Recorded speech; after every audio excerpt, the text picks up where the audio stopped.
times, we should be looking at Francis, the American, in 2. Sion Bua of Kenya should go well in 5, and also Bottlegase, Botswana, second from the outside. A full field of 8, and the first 3 are coming back tomorrow night. Now is their time to deliver. Sir? Cleanly away first time, and it's a steady start from Phyllis Francis. Sada Williams of Barbados has gone out pretty hard. She's already closed down on Sion Bua. And now Phyllis Francis beginning to close, and she's dragging Vondrova with her. Good running from Azevedo. The Portuguese athlete up onto Bottlegase's shoulder. And now Francis beginning to come through on the inside with Williams of Barbados. A long way clear of the rest in second, but she went very, very hard early on, and she's going to need to hang on here. Vondrova from the Czech Republic's beginning to close, and the Barbadian is starting to go backwards here. Phyllis Francis miles clear. Williams takes the second spot, Vondrova the third, 50.78. Well, this is where the field really strung out here, just coming off the final bend. But Francis had controlled the race. So relaxed in those shoulders, and if we're actually watching these images, I would not have thought I'm looking at a 50.78 second performance. As we look from the inside then, Mamina, Jonatas, Artimata, George, Aboya, Devita, Jackson and Diamond. Sir?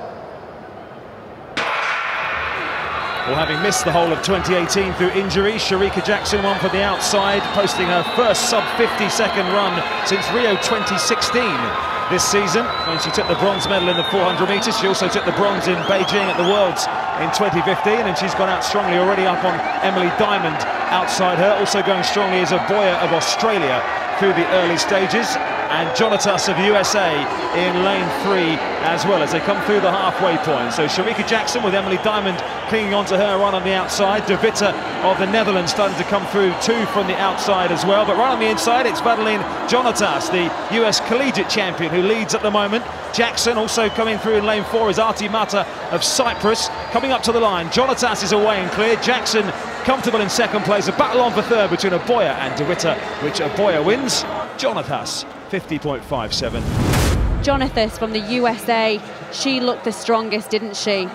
She ran much more controlled the first 200 metres, and coming into the straight there, this is where a lot of athletes start rocking, they start rolling, the lactic acid really sets in, but not for the American athlete. She made really light work of that. Turn our attention to heat 3 of the women's 400. Can Shakima Wimbley, the US champion, join her two teammates, Phyllis Francis and Wedeline Jonas, from the second heat? Long hold ahead of the start, and Wimbley has gone out fairly swiftly, and she's moving nicely away from Baumgart Vitan. Lavia Nilsson is tracking the Ugandan Shida, and Stavern, the Canadian, has made a pretty quick start as well, with Chigbolu of Italy trying to close her down. But it's Wimbley at the moment on the outside, Lavia Nilsson on the inside.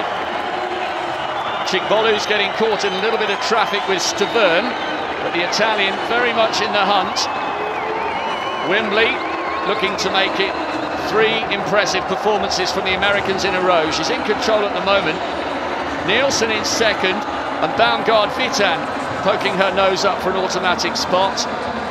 Wimbley, Baumgart, Vitan and Lavia Nilsson are the 3 automatic qualifiers. 3 races, 3 American winners, looking good for their 4x4 aspirations. But here we are into the home straight, and Shakima Wimbley went really hard through 200 metres. Nilsson did everything that she could on the inside. 1 hour marks.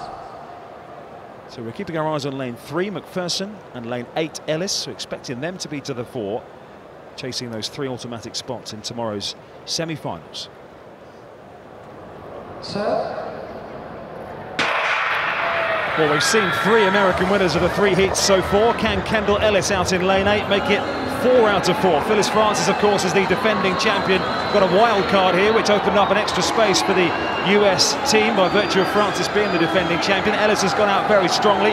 Also going well in the very early stages, Maggie Barry of Sierra Leone, who's gone absolutely tearing out through the first 200. She's already up on Abrams outside her. But now Kendall Ellis starting to come into her running, and McPherson on the inside, and Maggie Barry, who's gone through very strongly. Looks like she's going to be coming under some pressure pretty soon. Also on the inside, Morocco of Botswana. But it's McPherson from Morocco. This is 1 and 2, and now Kendall Ellis is having to work very hard down the outside under some pressure from the 16-year-old of Feely, who's coming through for that 3rd spot. But it is Morocco who wins it from McPherson, and the teenager of Feely of Nigeria gets 3rd, and Kendall Ellis, a sub-50-second runner, run out of the automatic qualification spots, and she'll have to wait and see. 50.59, the rounded down winning time for Kalafeli Morocco of Botswana. Morocco was impressive, wasn't she?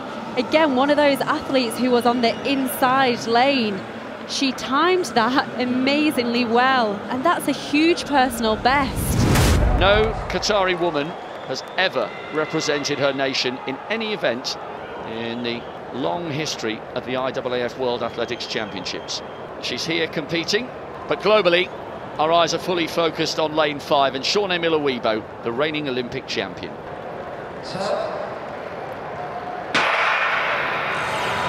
A great roar from the crowd, cheering on their homegrown athlete. Miller-Weibo already up into her running, so smooth down the back straight. She's moved on to another level this year. Low 49s for the 400 metres. Anastasia Leroy running well, and the Frenchwoman Shaunae trying to come through. But we're watching 2 different races here, really. Miller on the inside, the authorised neutral athlete, trying to grasp the 2nd spot. Miller-Weibo is already jogging. Wants to make sure she definitely takes this one. Shaunae, the Frenchwoman, tiring towards the line. Shaunae takes the 2nd spot, and the Kenyan Morar might well have just come through to deny Miller on the line. 51.32.